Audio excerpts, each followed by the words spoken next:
Γεια σας, είμαι η Κωνσταντίνα με το LearnGreekViaTalking και σήμερα θα σας πω τι σημαίνει η λέξη η πάρτη μου στην ελληνική αργό. Η πάρτη contains the word part and here we're referring to the selfish part of someone's self. It can be translated as this or someone's personal gains.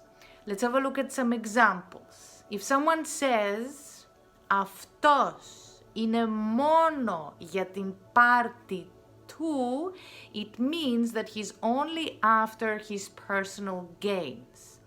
However, it has another meaning if someone says όλα για πάρτη σου, which means that someone is offering to give you everything in order to please you. Everything for you. Όλα για πάρτη σου.